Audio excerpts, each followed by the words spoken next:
Hello, everyone. It's so exciting to see all the boxes pop on the screen um, this evening. Welcome. My name is Dr. Marianne East, and I am the Arts and Aging Research Director at Encore. Many of you I have met at the Kennedy Center concerts, or I've subbed for your groups, or you're in one of my singing groups. Or we've been in book club together through Encore University. So I'm so excited, and I'm trying to keep up with the waiting room here. I'm so excited to invite you to our inaugural Arts and Health Research Masterclass that is sponsored through the generosity of the DC Arts Commission. A grant from them is allowing us to offer these for free for folks. So we're very excited. We are recording.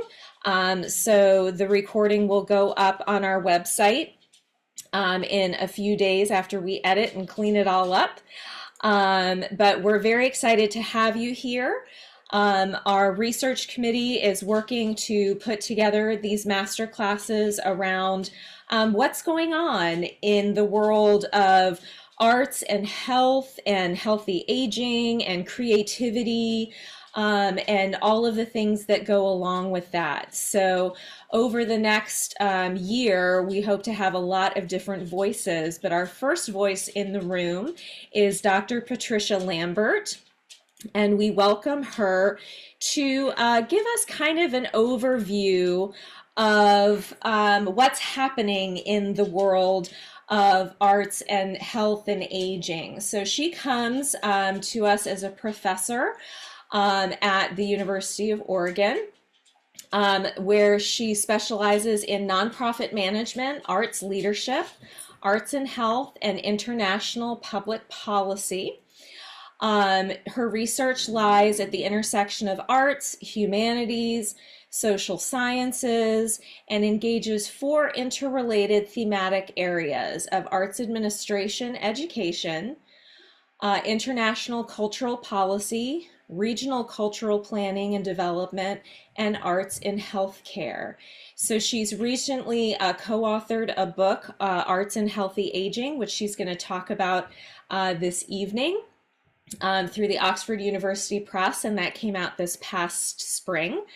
And she's currently developing new research topic that engages historical international public policy analysis to study the transatlantic development of higher education opportunities for women in the era of 19th century first wave feminism. You're speaking my language because that was a big part of my dissertation.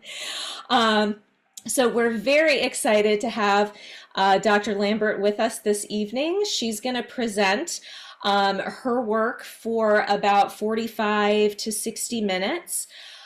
We encourage you, as you come up with questions, to pop them in the chat, but we're going to save those questions for the end of the presentation. But instead of you trying to remember, please feel free to pop them in the chat, and then we'll review the chat at the end for questions as well as live questions.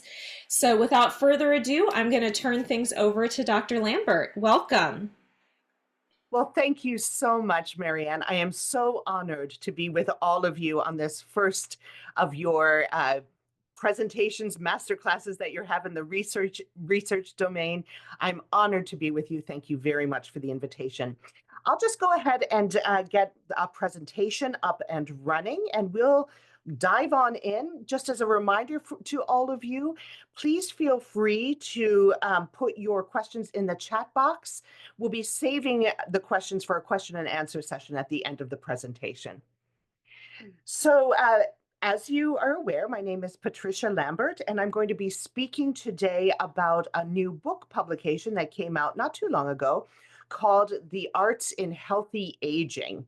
And just for a little bit about this book project, this was a co-authored book project, just a little side note here, with my two academic mentors who recently retired, Doug Blandy and Margaret Wizomirski. And so what I was contributing to the project was the overall, being the lead author of the project, managing the project as a whole. My research in arts and health and arts administration education and also cultural policy. Doug Blandy is an expert in arts education, community arts and folklore, and Margaret Wizomirski is one of the nation's leading scholars in cultural policy analysis. So we worked together. This was a multi-year project in seeking to address and identify this entire field of arts in healthy aging as it has evolved, primarily in the United States, but with implications for around the world. Uh, so how this field has evolved over the past 50 years or so.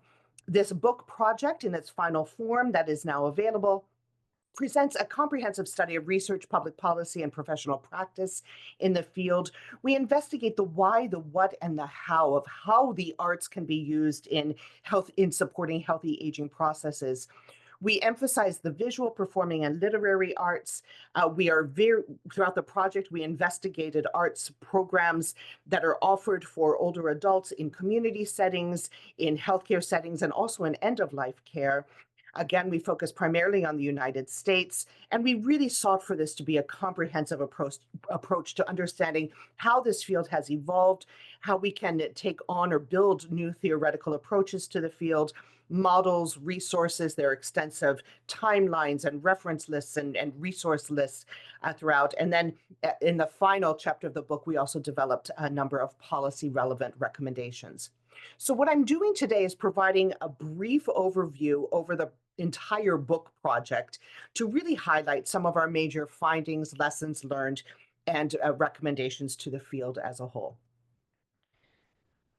Why is this not advancing? There we go. All right, so to get us started off, it's always good to start with the context and definitions of what we are looking at. We are all very, very aware all around the world that we have an aging population. And there are a number of tables that are out there and visuals that show how this progression is taking place both now and well into the future. And so you see the aging population in distinct groups of 65 to 74, 75 to 84, and 85 plus. It's not just now as the baby boomers are turning 65. It's well into the future as well. And another visual shows these different cohorts. So it's not something that's just limited to being a challenge for us right now. Across the world, around the world, we're having these aging cohorts that are staying healthier much longer and are seeking a much higher quality of life well into their 80s, 90s, and beyond. So what this means is that the time is right to really be thinking about this field of creative aging. A definition of creative aging is provided by the National Assembly of State Arts Agencies that defines this field as a set of theoretical approaches and practices that leverage the benefits of making, sharing, or otherwise engaging the arts to foster the mental, emotional, and physical health and well-being of older adults. So that's what we're looking at. The field has come to be known as creative aging most recently, and there's a lot of literature and a lot of research that is focused on this creative aging field as a matter of policy and professional practice. But when we look at creative aging and we think about different arts programs that are designed to support a healthy aging process, we're actually interested in different stages of aging. And the human development literature, retirement planning, all kinds of resources tend to group the aging process into early, middle, and late. Of course, it's different for everybody, and of course, needs vary. But in general, we have the early stages of retirement, 60 to 75-ish, middle stages, 75 to 85, and then the late stages of aging, 85 to 100 plus. And I've noted on this slide right now the current cohorts that comprise these stages of aging, because the cohorts do differ in the types of lived experiences and expectations and so on. When we think of creative aging, we are very interested in this idea of functional ability. And this really is just common sense. As we age, we all have different patterns of aging. We might, for example, have a fall that leads into a broken hip, but then we recover and we're back to 100%. Or it might be a gradual decline, or it might be very sudden, or it might be, you might evolve in stages. But what's important is that we all really want to make sure that we are able to access the supports that we need throughout the aging process to support the highest possible quality of life. And that just makes sense.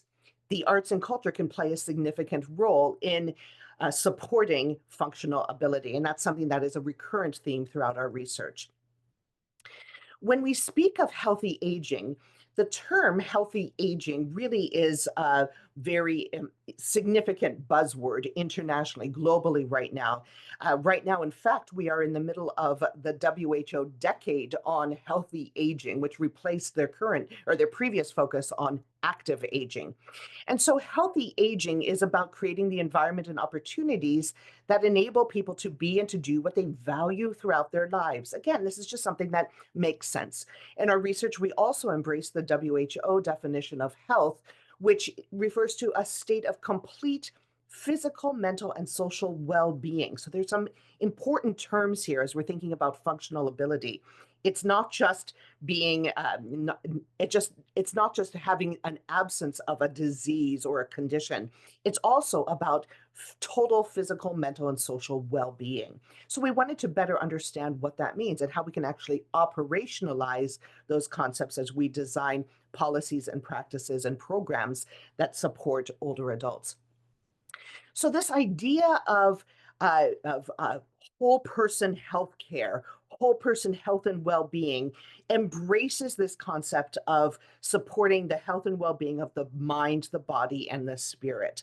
And as we were doing our research, we began to find so many different reasons that older adults are choosing to participate in all different kinds of arts and cultural programs for reasons that attend to needs and desires of the mind, the body, and the spirit.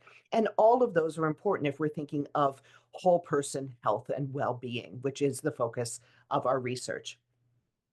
So when we start to put these concepts together, we get some basic premises.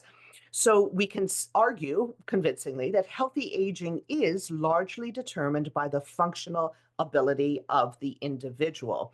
So again, a functional ability is, we take the WHO definition, it's about older adults being able to do what they value doing and to be able to have the relationships, the community engagement, the contributions to society. In other words, a really high quality of life, right? That's what functional ability is all about. So this means then that by enhancing the functional ability of adults throughout the aging process, we are supporting healthy aging. So, as we begin to look deeper at this concept of healthy aging and the relationships between healthy aging and functional ability, we can begin to look at patterns that are taking shape. So, we can argue from the literature that there is this cultural or sociocultural context of health and well being. In other words, people understand their own health and well being within their cultural setting, their cultural environment of norms, beliefs, traditions, expectations, and so on. This is also where we find the well documented research on social determinants of health, also a very important factor in considering health and well being, which are largely constructed as economic and social conditions, but they also fall within this larger sociocultural context of health and well being. But then we get into an area where we begin to look at the factors. If we're talking about health and health throughout the aging process, how can we measure this? What are the metrics? What are we looking at? And we find, again, through existing literature, and there are plenty of studies out there, that we can think about health in terms of physical health and markers of that, cognitive health, and then also social health and emotional health. And in fact, all of these factors are very important if you're trying to understand what constitutes healthy aging and whole person health and well being. If you take this further, then to try to understand what really is driving especially the social and emotional health of older adults, here's where we find the persistent human development oriented needs towards relationships, relatedness needs, relationships with community, family, and so on. And also growth needs that all of us have throughout our lifetimes, the persistent desire to learn, to pursue self-actualization in all of its forms. So relatedness and growth needs then are what lead to this concept of functional ability. So we can begin to identify what these factors are and how we might track them. With functional ability, then, for purposes of our research, we decided to frame this area as the motivation and capacity to do what the older adult has reason to value. And we'll be coming back to these ideas a little bit later in the presentation, but this at least lays the foundation for where health comes from, the different factors, and how this all connects to this idea of functional ability. So let's go back to our starting point, which is creative aging. As we started this project, we started to investigate the literature and public policies and practices and organizations and programs out across the country that we are aware of. And what we found over a period of time of researching this is that this whole domain of creative aging policy and practice, whether you're looking at policy or at programs and program management, really is at the intersection of the arts or arts policy and management, health policy and management, and also aging policy and management. So then there are a number of different academic disciplines and types of programs that engage these different areas, like the field of gerontology, like arts education, arts and health. And so we really had to do a very broad dive into the literature across all these areas to get our head wrapped around the starting point for creative aging and how this field stands at present. And then the next thing that we needed to do was to start looking critically at different programs that exist around the country that are specifically designed to support healthy aging. And if we're trying to analyze these programs and better understand how they're structured, how they're implemented, and how they're evaluated, we decided we needed a framework for this. So we developed an 8 Ps framework that you see here on the left of your screen for trying to analyze these programs, which we did then throughout the book. So the basic idea here is that all programs that support healthy aging are taking place within some kind of a public policy system and structure. So that's the big overarching construct or big context that these programs are developed. So that's policy.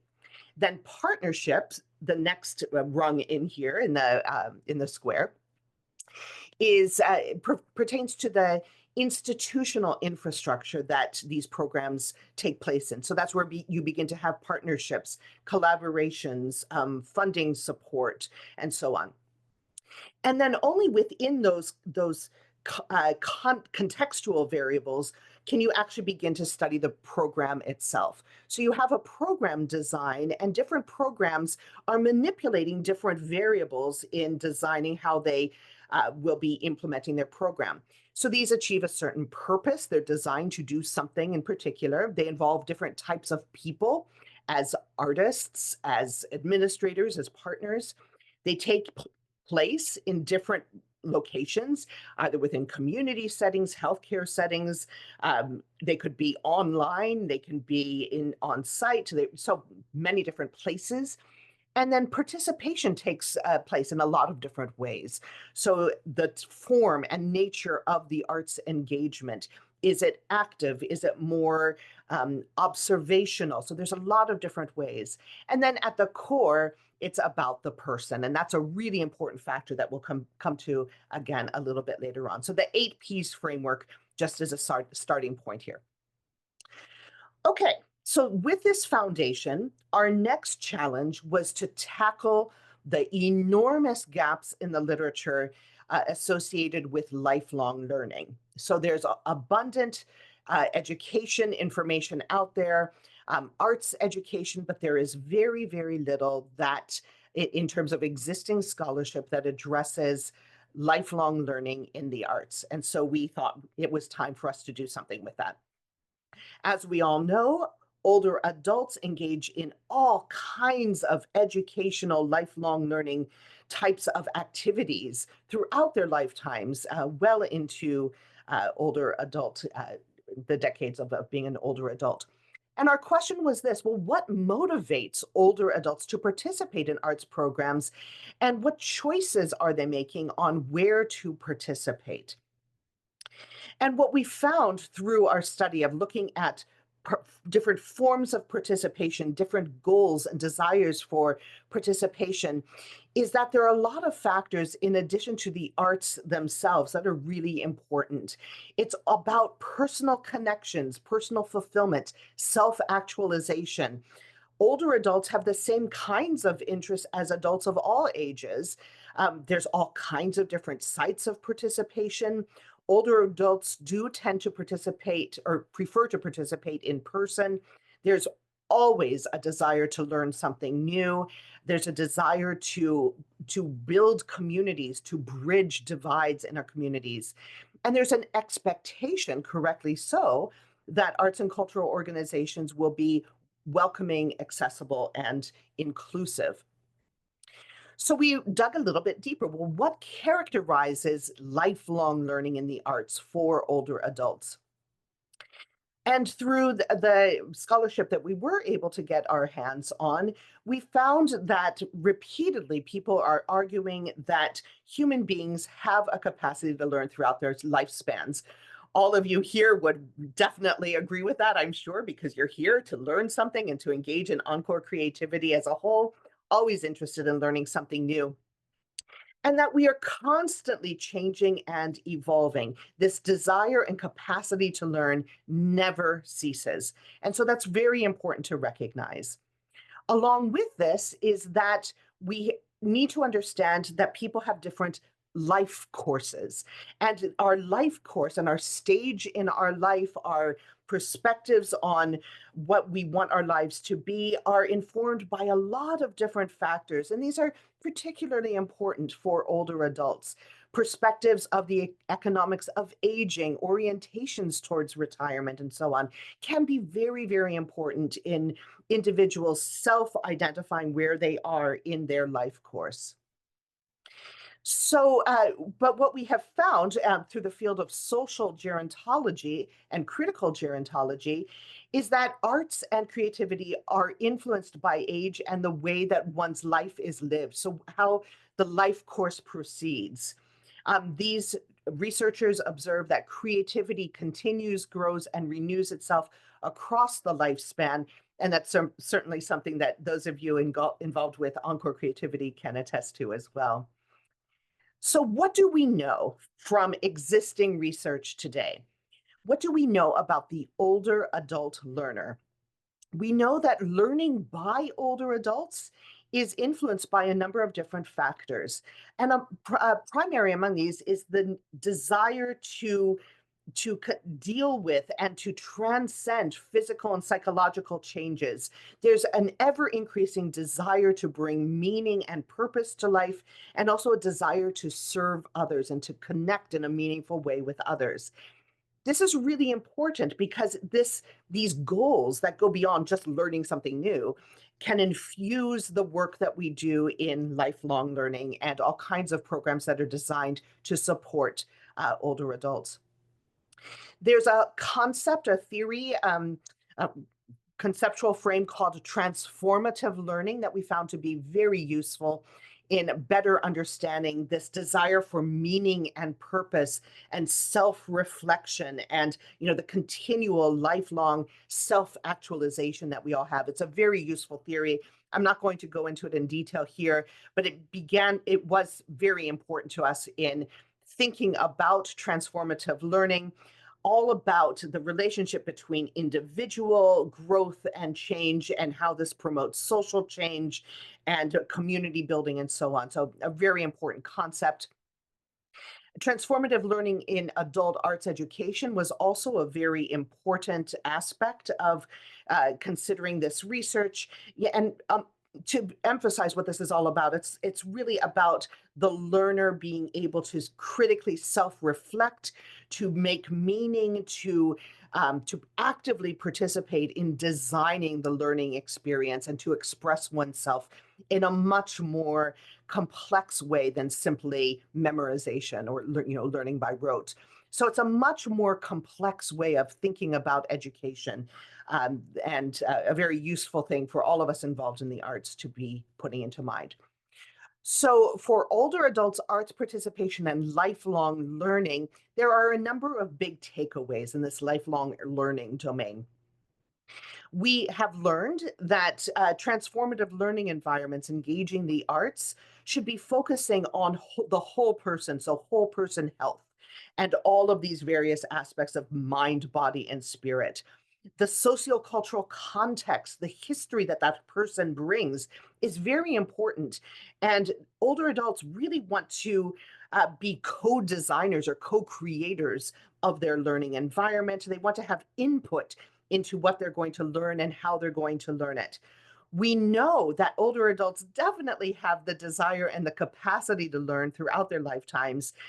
They want to evaluate their role in the world, reevaluate their life course, and to really focus on meaning and purpose. There's a desire for well-being that we really want to seek to achieve through these kinds of programs, self-efficacy, socialization, and it's important in lifelong learning programs to seek to provide support to address barriers that might exist to accessing the learning. And also importantly, to support multiple ways of knowing and learning. And this is not just through rote learning, think of what you learn in school, but all of these other complex ways of knowing things and learning things through emotion, the spirit, imagination, and so on. So a lot of different considerations there. So I'm going to switch gears now and look at another major element of what we researched in looking at the past 50 years of how public policy has evolved in this area at the intersection of arts and aging. So, what we found in looking at this entire field and how it has evolved over the past 50 years in the United States is that there really are these three systems that are intersecting with each other. There's the world of arts policy, aging policy, and health policy. Each of these domains has its own policymaking community and network, resources, and organizations, institutions. So each of these is self-contained. There's also a lot of opportunity for overlap. So what has evolved over the past 50 years is that the arts policy system, the arts policy field, is has much less power and resources than the much, much larger aging policy and especially health policy fields. So because of this, the arts field has attached itself, it has ridden along on the coattails, so to speak, of the much, much larger, much more powerful policy domains of aging policy and health policy. So when we look at how it has done this, we find that there actually are a number of different considerations to take into account. So there are distinct periods of time where there are different strategies that the arts in aging field has pursued. There are different policy frames, different tools and goals. The leadership for these policy periods has evolved over time. There are different contexts, different allies. So, the book goes into detail in all of this. I'm just going to pull out a few patterns for you, things to be aware of. So here's a table that puts everything together. And what we're seeing here is that there are these four phases or four time periods. These time periods overlap each other, and not any of them were really ever complete. But we find in the history of the arts and aging field that aging first began as a special arts constituency starting in the mid 70s. And then starting in the 1980s, it was more as the arts as a service resource to the whole aging population, different partners, different leadership of the field then we got into what you're probably more familiar with, the whole creative aging movement that really got started in 2001 and was really going strong until 2015 or so. But since 2015, and especially since the closure of the National Center for Creative Aging, the field really has shifted. It's much more decentralized now. And we'll talk about that in a little bit more detail. So there are a few highlights of each of these if you're for those of you who are interested in policy and how the field has evolved across the United States. So the first period of time, starting in the mid 70s, this was at the same time that the National Endowment for the Arts was getting up and running.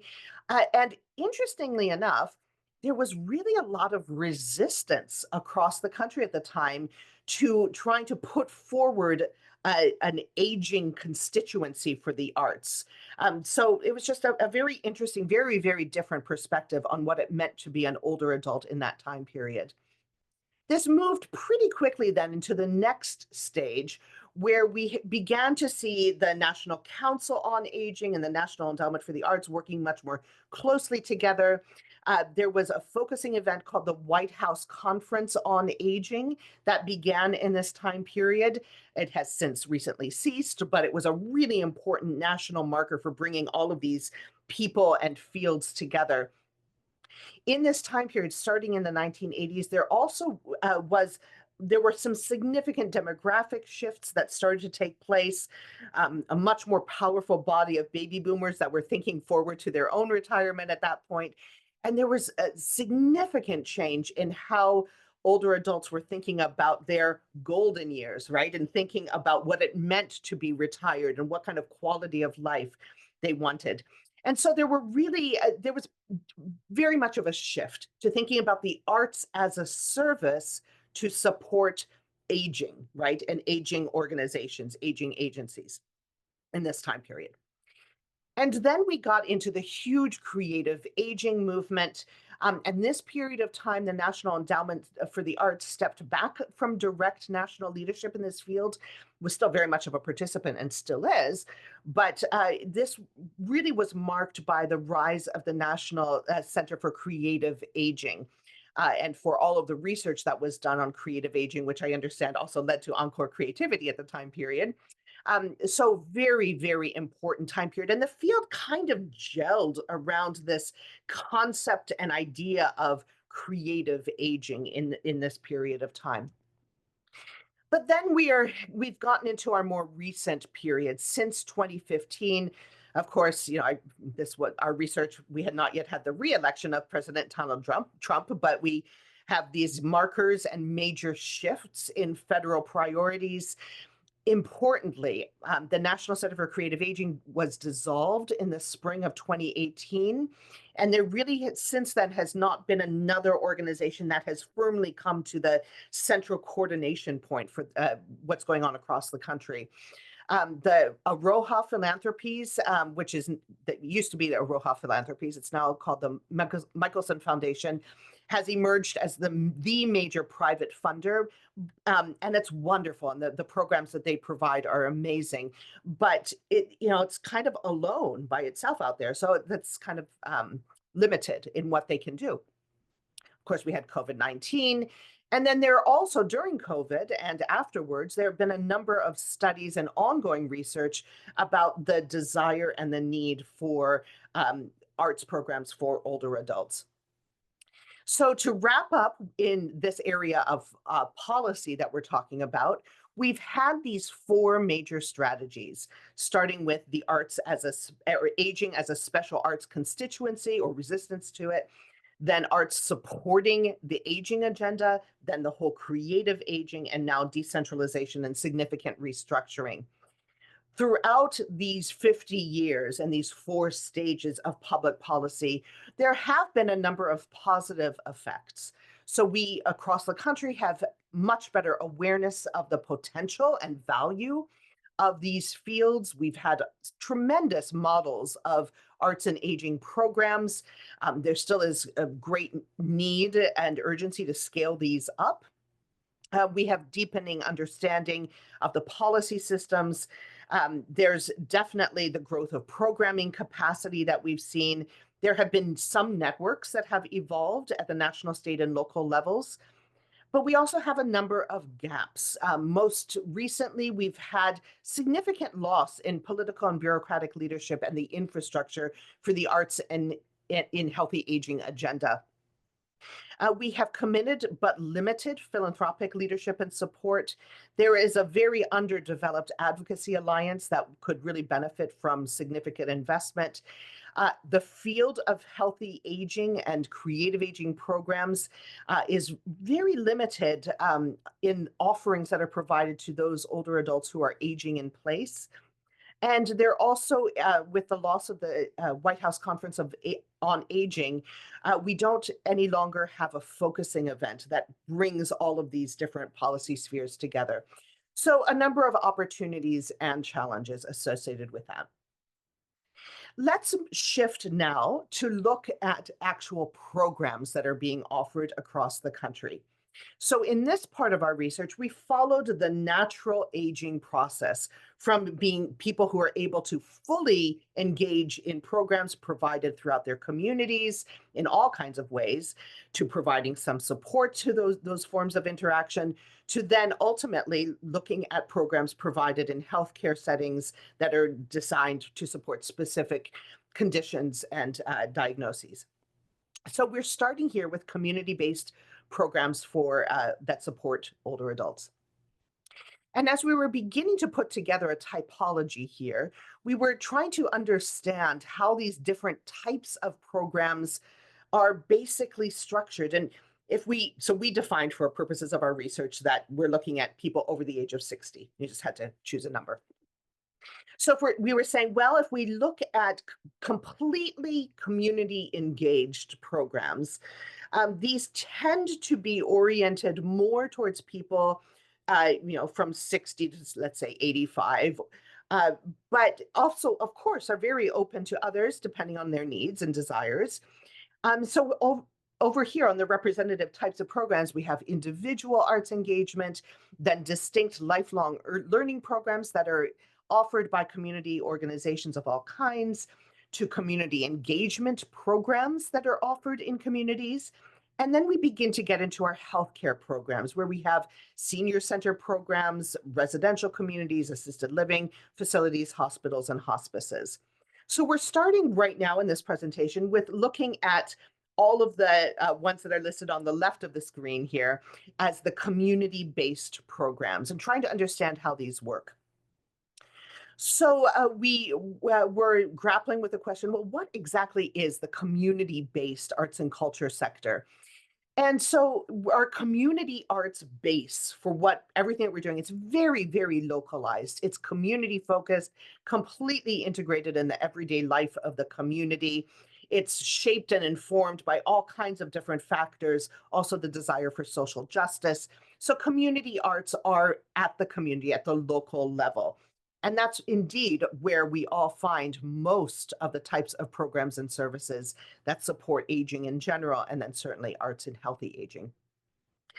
So here's our research assistant, Rosemary, giving a presentation in our local museum to adults who have dementia, a dementia diagnosis. There's all kinds of programs, and you'll see Encore Creativity is profiled here as a sterling program model across the country. There are many other wonderful programs that span different art forms, and so we took a look at these and what some models of these programs are that come up again and again, how they're designed, how they're implemented. So then we shifted gears to look at more healthcare-based arts programs for older adults. So here's where we're looking at the bottom of this spectrum, where we're having residential or programs that are offered in residential and healthcare settings, right? Where they're targeted and designed to do different things, where the older adult doesn't necessarily have the capacity to be fully engaged and take advantage of community-based programs. And here's where we find a lot of overlap with an organization called the National Organization for Arts in Health that really is at the forefront of advocating for this entire field in the United States. And so we started to try to understand in this field of arts and health, how can we think about health outcomes and well-being outcomes on more of the health side of the equation here? So drawing from extensive research that's been done in medical settings through, studies of interventions, random control trials, lots of literature reviews that have been done by the World Health Organization, we can come up with a current model of a really basic logic model that takes different inputs based on creative aging program designs. We have a number of different components here, pushes them towards outputs, which have to do with cultivating older adults' functional ability. And then the argument, according to the logic models, that these will lead to specific health outcomes. And health outcomes, well, what are those? What are we looking for? How can we measure these? Well, in the short term, as outcomes from participating in these kinds of programs, we can track things like psychological changes, physiological changes, social changes, and behavioral changes. There are a lot of different examples of what these are, different metrics. Then over time, we can document, we can demonstrate through ongoing participation in a program like Encore Creativity, improved cognitive and physical health, and improved social and emotional health. Remember those four factors of health that we talked about earlier? Cognitive and physical health, social and emotional health. And then collectively, in the long term, all of these then build toward overall improved health of older adults. So that's the logic model argument. We found in looking at all of this that this is highly flawed because it's put forward as just this unidirectional, one-way flow from inputs to outputs to health outcomes. So we knew we had to deal with that a little bit later on. So here is another aspect of our research that I think is a huge, I hope, will contribute significantly to the field. We all talk about health and well-being, right? Well, what is well-being? How do we define well-being? How do we know it when we see it? How do we measure it? How do we think about well-being, especially as it relates to older adults? So going back to our idea of functional ability, we know that older adults, how we're defining it is that older adults want to be able to do or have the motivation capacity to do the things that they have reason to value. And in very simplistic terms, this is to pursue relationships, so family, community, friends, and to pursue growth desires. So learning, self-actualization, self-esteem, continuing to learn throughout the aging process. So what we were able to do was develop this framework of 5 different areas of assessing well-being. And of course, individual well-being is highly subjective. What makes me happy as an individual is not necessarily the same thing as what makes Marianne feel like she has optimal well-being, although it's probably pretty similar. We're all singers, right? So it's very subjective. It's very individual. But we can think about it in terms of quality of relationships, on whether or not we are able to pursue self-actualization and the sense of well-being in that sense. Then we have affective well-being, which is whether or not you are happy or sad. And then hedonic well-being is simply doing something for the joy of it, for the pure pleasure of it. And then we also built into this the social cultural determinants of health in thinking about well-being as a cultural construct, right? So cultural well-being, your sense of individual well-being is largely framed by your culture. So this, again, in the book, we spend a lot of time explaining this model, but it is, I think, something that could be very useful to for people who are doing research on health and well-being, because as of yet, nobody has really developed this kind of model that you can actually operationalize. Another thing that this chapter or set of chapters developed was a map for trying to understand what what is in the United States this entire um, framework of senior housing and healthcare? It's really complicated. And if you are designing and implementing programs to serve older adults in various housing and healthcare settings, you really need to understand that system and how people move around it and where they are and what the supports are. So that we have an entire chapter that's devoted to explaining this entire system and how the arts can support these various types of institutions, the types of healthcare providers that are in each of these institutions, and the needs of older adults. But altogether, we know from lots of research and lots of professional practice that there's so many great models of programs that are provided to older adults in healthcare settings of all kinds, and certainly something that begs much more elaboration and research in the coming years. So let's begin to put this all together. So, what were our major findings from this entire comprehensive study that we did about arts in healthy aging over the past 50 years? Well, let's start with the current state of the field. We know that there is very quickly a lot of growing demand for creative aging programs. We know that there are changing expectations that people have for what their retirement years will look like and feel like. And there are also changing perceptions of what it means to be an older adult. And all of those are really important to our field. And we also know that there are many changes that are informing what will be needed for designing and delivering arts-based lifelong learning and arts participation programs for healthy aging outcomes. So a lot of changes and shifts taking place for how these programs will need to be provided in the future. If you start to put this together at the community level, you can take a look at the different types of, you can begin to map out programs that exist in your community or at the national level that are intended to support more lifelong learning or educational outcomes, or more general well-being kind of enrichment programs, or concrete specific health outcomes. So, for example, supporting people who have memory care concerns or memory loss, or supporting people who have Parkinson's, right? There's specific programs for this. And these programs are offered in multiple settings that provide either less support to the older adult participant or more support to the older adult, ranging from individual engagement in community settings to more community organizations, to residential communities, to skilled nursing, to hospitals and hospices. So we can really begin to map out and track the different types of settings that are provided for arts programs, and also what the different goals might be for participating in programs across this spectrum. We also can take a look at how the field maps out nationally. This is a very complicated map. This is where we left off in 2018, right before the National Center for Creative Aging, the NCCA, dissolved. And the NCCA was really a central coordination point.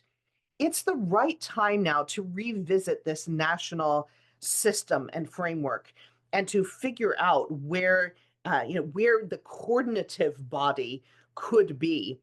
It's probably the right time to really re-engage the National Council on Aging, the NCOA, in this field. It started in this field, and then there were things that happened. I'm not even really sure what they were, but it got away from the field of arts and healthy aging, and it's probably the right time to bring them back in. So there's a lot of opportunity. Also, the National Organization for Arts and Health could play a significant role here, and others as well. It's time to revisit this. There's very little clarity right now on what the national field looks like. There's isolated programs and not a central coordination for the field at this time. So this is what's needed. We need an expanded coalition, much more coordination for building an advocacy coalition at the center of this field, right? Across arts policy and management, aging policy and management, and health policy and management. And the time is right for that. It's also very timely because there is a burgeoning literature focused on the age-friendly ecosystem. So when you're looking at public health or cities and urban planning or healthcare systems, there is all kinds of information out there about what it means to be age-friendly. So the arts and healthy aging ecosystem can and should be part of this, and in fact, support all of these areas in being age-friendly. The time is right for that as well. And then importantly, we learned through our research that arts programs that are designed to support health and well-being of older adults need to focus on much more than the arts that are being provided. There are other factors that are equally important, ranging from social engagement, the importance of communication, different connections and supports to the community and to health. Housing support can be very important. Transportation is often key to whether or not individuals can participate, the accessibility of public spaces, and also civic engagement and employment. So there are many other factors that go into developing programs to be successful. And most importantly, we found through our research, uh, any program that is designed to support the health and well-being of an older adult needs to be person-centered. And in different aspects, it might be referred to as learner-centered, patient-centered, family-centered, but really have the participant at the center. And this is because we learned from our research on lifelong learning and also health and well-being that individual has specific desires and needs. They want to be a co-designer, a co-participant in actually determining what that program will be. So that individual needs to go at the forefront. So this then brings us back to our 8Ps framework, now with a person firmly placed at the center of this model, and different variables for the program, including the goals of the program, the types of artists and practitioners who are involved in the program, the location of the program, how it's being delivered, the form of arts participation. All of those factors have a lot of flexibility and variation. And then the actual design within the institutional framework and partnerships within that overarching national policy context and framework. So then the question is, well, how do you operationalize this? You have these 8Ps. What do you do with them? How do you actually make this work? If you're critically analyzing arts and healthy aging programs, or you're designing a new one, how do you actually put all of this into practice? So remember how we were talking about the arts, the arts in health logic model as being problematic because it's just pushing from inputs to outcomes. Well, what we have is a modified logic model that we have developed that takes that person-centered element at the core and brings it into the entire program design. So if you look at the kind of the circle in the middle, that's where you have the program design that is being both informed by and also leading to functional ability, which is that primary factor that we're looking at. But at the core of it, it is person-centered. It is driven by the participant and what is desired in terms of the form of arts participation, the goals that are being sought, the location, and the other individuals that are involved. And so here, then, if you look farther up on this model, you find inputs and outputs are kind of this circular system. When you have the participant-driven and co-designed programs, you're constantly having input and feedback on what actually that intervention or that program is all about. So that's a very complex model. It's more of a circular, ongoing. Think of it as a spiral almost of constantly improving, constantly modifying according to the needs of the program, the needs that are expressed by the participants of the programs. And then we have, of course, policy and partnerships, the other P's down at the bottom here. And then there, contextual factors, external influences. But then importantly also in getting to the outcomes, so you have this program area of inputs and outputs, and then we're looking at the outcomes. Functional ability, the things that you're testing, you can measure for and demonstrate improved health in terms of cognitive capacity, physical ability, social connectedness, and emotional well-being. There are ways to collect that information. And then on improved well-being, we finally have a framework that we can work to address or that we can use to assess whether somebody is meeting their needs for self-actualization, for learning, for connecting, that they are finding joy, that they feel positive about their life, that they are assessing their well-being to be strong within their culture. Then altogether, then we can argue in a much more cohesive way for improved public health, improved health of all older adults. So we're coming up on, it's time for me to open up for questions. There are a number of challenges to advancing arts and healthy aging. We know that there are still significant gaps in information and research. This field still needs a lot of investment and development. Many challenges still exist in activating the arts and healthy aging ecosystem.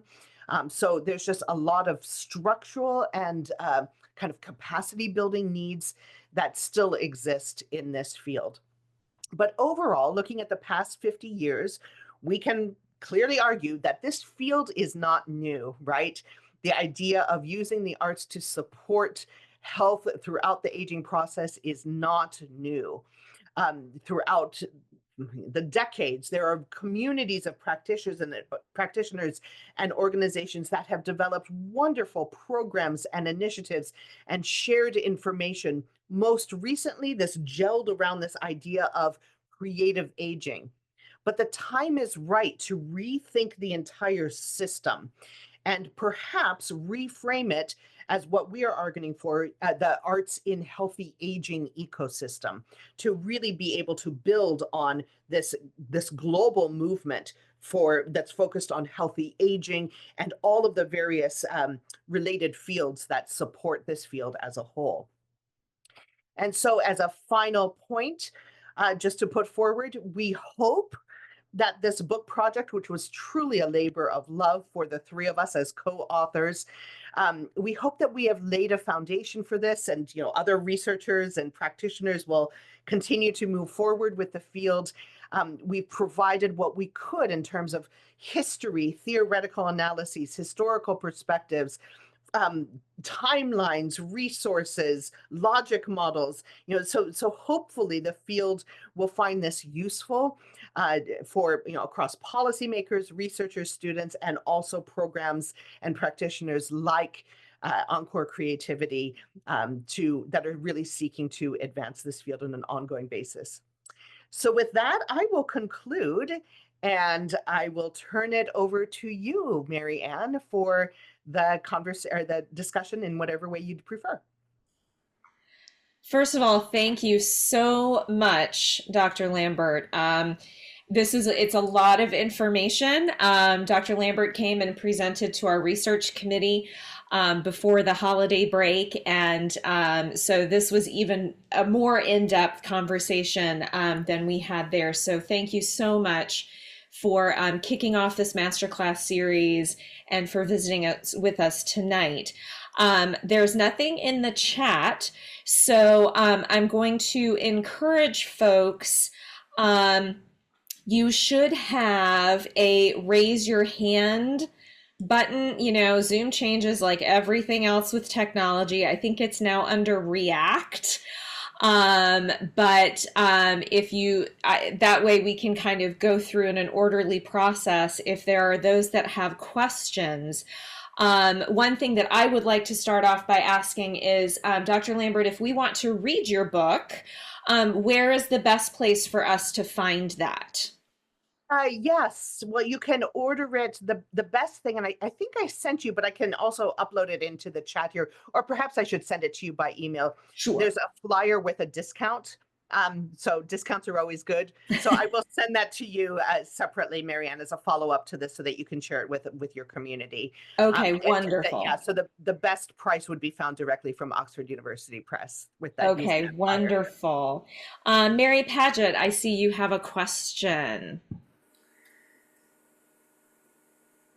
On your last slide and through your entire presentation, you were telling us that the time is right for some sort of national uh, uh, council or something like the national that used to, I forget what the name of it was, that was disbanded. Do you realistically think that that will happen in the US in the near future? Or will there be some other global, from some other country maybe, where that can happen, and we can we US can just sort of follow along? Well, it's an excellent question. And it's a tricky thing, right? When you have leadership over a field that moves from place to place to place, and there are various reasons for that, for it shifting around. Um, I would, yeah, the time is right because there is such interest and growth in this field.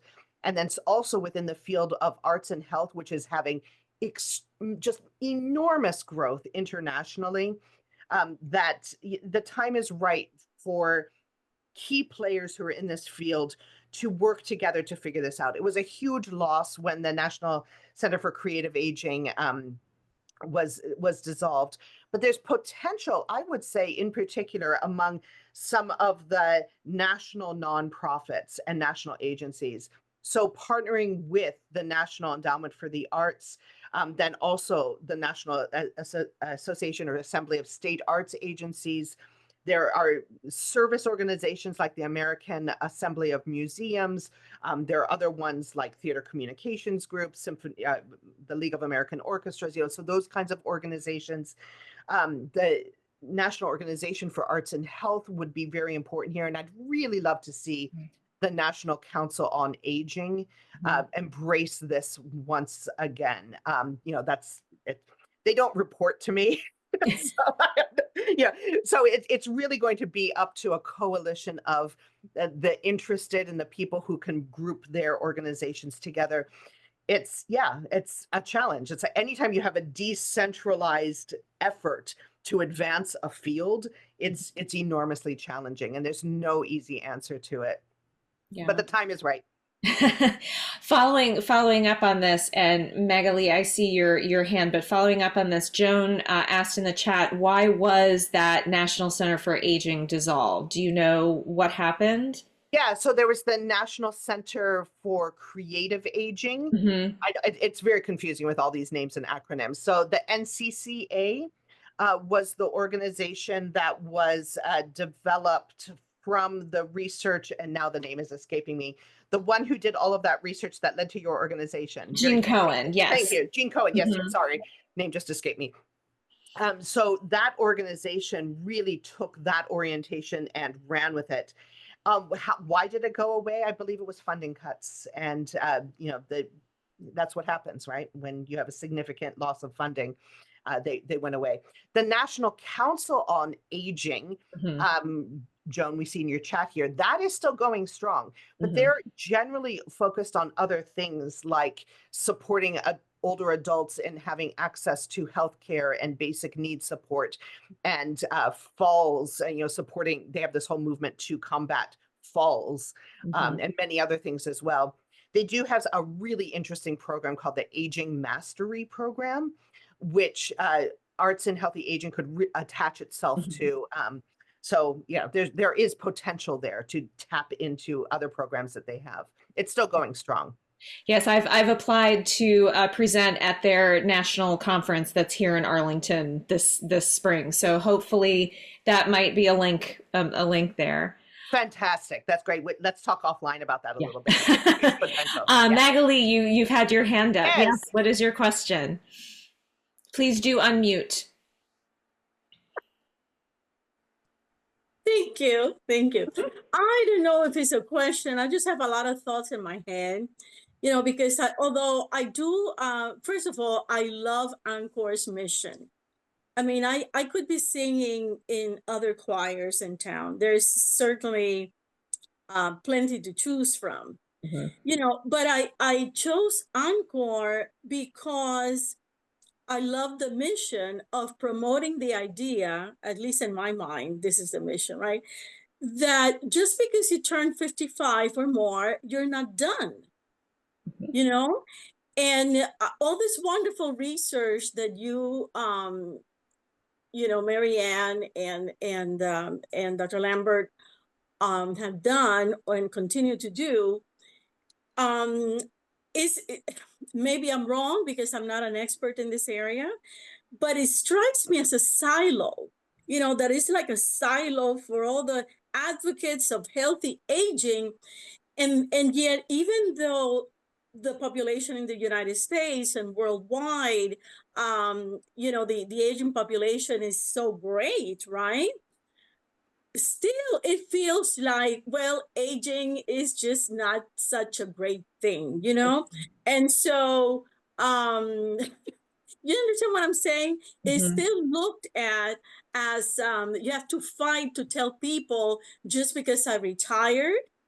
My thinking process is still good. I can contribute.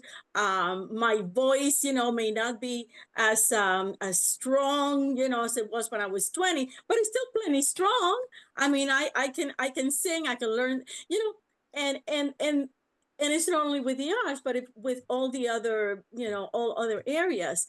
So I am, how can we, and this is really a rhetorical question, how can we make the Asian population not just a silo, but it's like part of a community that is embraced and welcomed and celebrated, right? Yeah. I mean, am I making sense? You're absolutely making sense. And it's a wonderful question. And that's one of the ongoing challenges, right? So there are two things that I would put forward just from the research in this field. First of all, we know that perceptions of aging and what it means to be retired and what quality of life means, well into your 80s and 90s, what that means for people really is changing. So for the individual, so we know that. We also know that we have a much, much larger group of older adults. And so when you have more and more and more people, that is going to infuse the policy sphere, the communications. There's a lot going on there. The other thing that you're talking about, like, how can we address this?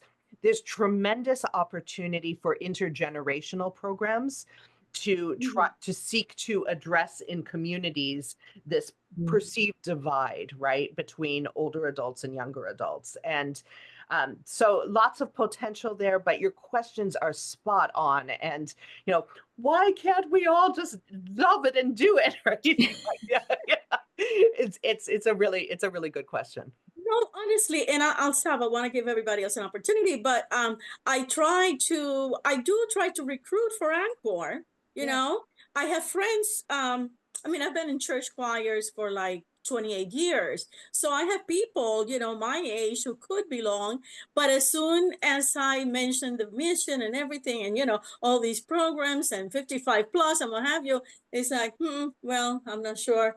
It's like, it's the, they haven't tried. They don't want to try, right? And what I find is that there's such a joy because we all go, for example, to rehearsals with such a strong desire to make the best, the most out of the hour and a half. We all come prepared. Nobody talks during rehearsal. Everybody's paying attention. And that's so much unlike other choirs that I belong to over the years. There's such discipline. Yeah. And one of my former choir directors commented in seeing the Kennedy Center concert online, the recording, said, I just watching the joy in the faces of the singers, was just so incredible. And I figured, a lot of people are missing a lot. So a lot of people are missing a lot of a lot of opportunities. That is for sure. Yeah. For sure. Thank you. Thank you for being here tonight. My pleasure. Michael, I think yeah. Michael, did you have a question? Oh. We can't hear you. It doesn't look like you're muted, but I don't know where your sound is coming from. No. Oh, now we got you. Now we got you. Oh, okay. Um, Sort of following up on what Margalie was saying, I mean, there are different ways of discussing it. One is like Encore does great stuff for individuals, but also what you were talking about was the larger picture of, what is the field doing, and that this was a um, paradigm changing, potentially paradigm changing time. And one of the things that struck me is that we continue, even just by the definition of creative aging. And I was there with Gene Cohn when we started talking about it. So, but our definition marginalizes aging, and it marginalizes the arts. It makes aging a separate category. It makes the arts as though arts should not be integral to everything that we do. And I don't have any solutions here. It just struck me that, ultimately we need some kind of paradigm change where the arts are integrated into everybody's life, and everybody, of course, makes art and, of course, loves art, and that there isn't so much ghettoization of we have to create special programs for older people. We have to create, I mean, we all have to be nicer and have wonderful things for everybody. So it's idealistic and crazy, but that's what was striking me as you were talking. Mhm. Well, looking at all the smiles on the screen, I think we're 100% with you on this, Michael. Why can't we all just get along and be happy, right?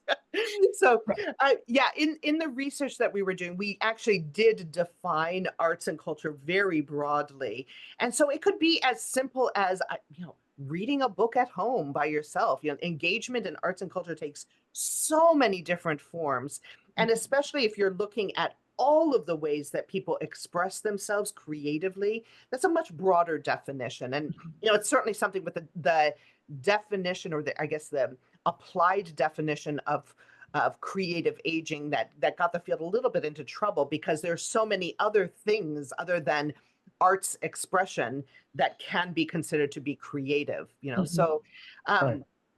all of that, I think, we're all on the same mindset on that forms of creative engagement, no matter what they are simply part of being human. It's a basic human drive and a basic human need for our own development and our own self-actualization. And so, and to connect with our communities, to make meaning and purpose in life. Right. And so it's that larger anthropological approach to culture that we took in this study. But then in practice, in looking at programs that really self-define as being arts and healthy aging, a lot of those really do still tend to follow the more traditional visual, performing, and literary arts, right? So, which is not to say that the field should be limited to that. There's tremendous potential for growth in all arenas. Yeah, I think Gene Cohen, wanted that larger definition of creativity. Arts is one of the major ways that you do it, but figuring out how to live life creatively, however you do that is I think integral to creating well-being. Absolutely. Absolutely, because I know he included creative problem solving, like that was one of the things he talked about a lot. And the idea that, from the day we're born, we're aging. Yeah. Right. Right. It doesn't start at 55. No. I think we need to talk to AARP about creating membership as the minute you're born. There you go. AARP. Shirley, I saw that you unmuted. Did you have a question? Yes, I was curious as to the focus on the state level, and also within the university system, focuses on ageism. And did you find that was very fertile at this time, or was there also a lack of focus?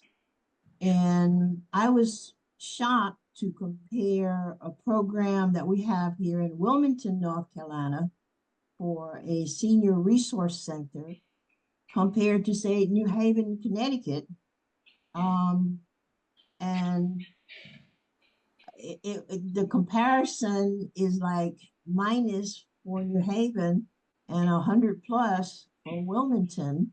And again, I was surprised because you have Yale and other centers of learning in that area.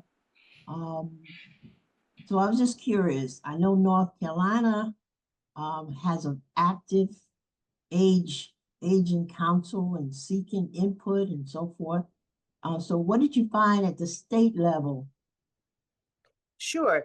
It's an excellent question. So I think a lot of this goes back to that framework that I talked about at some point about the age-friendly ecosystem.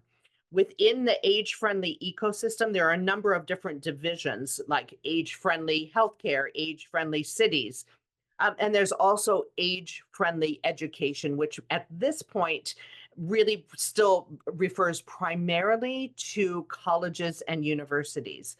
But a lot of these are determined by, or a lot of initiatives in this area are determined by the individual college and university.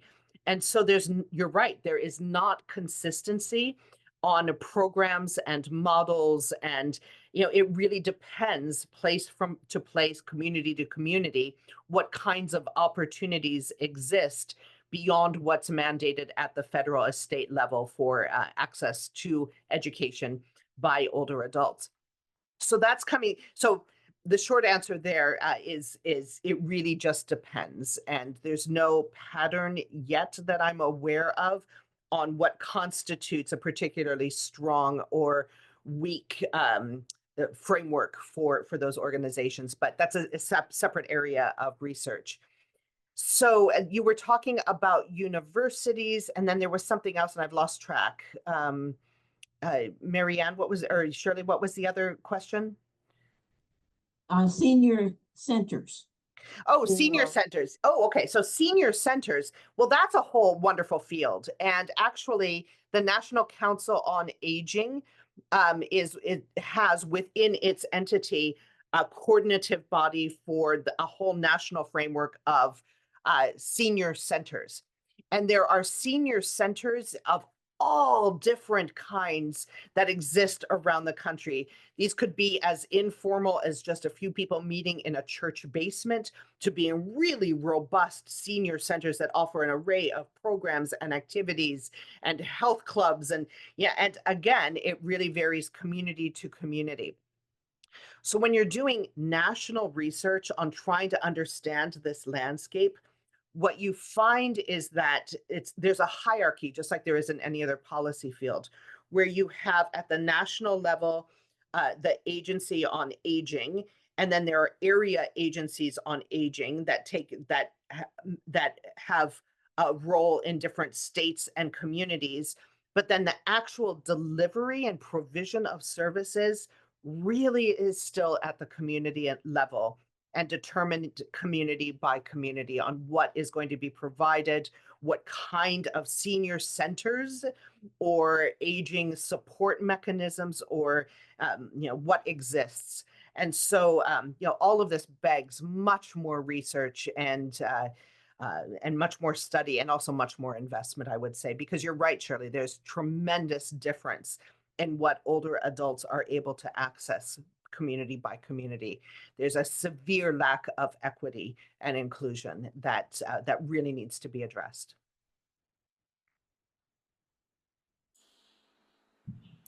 We still have a little bit of time. Are there any other questions? Yes, I have a question. This is Joan G. in Minnesota. I just wondered how all of these local centers, whether they're in a small town or in a city or whatever, how are they funded? Is there any national source of funding for them? Is it all local monies? Do you know? I'm trying to think back to so that would require a different level and depth of expertise. A good place to go for that would be the National Council on Aging that has a coordinative body for senior centers can apply to be registered or can be part of this national association with the National Council on Aging. My understanding is that there's a million different ways that these are structured and funded. And there also are different funding streams that might go to support them, ranging from government funds to communities to pay for services to, even like faith-based groups could be providing the funds. There's all kinds of different ways. That would be a really interesting study. It's not something that we looked at in depth, John, but it's a really interesting question to see how senior centers of all kinds are structured and funded, and kind of doing a national typology and national study of that would be really interesting. A friend of mine would say, that sounds like a dissertation topic. That really does sound like a dissertation topic. Yes. Right, exactly. That does sound like a dissertation topic. Yeah. Any other questions?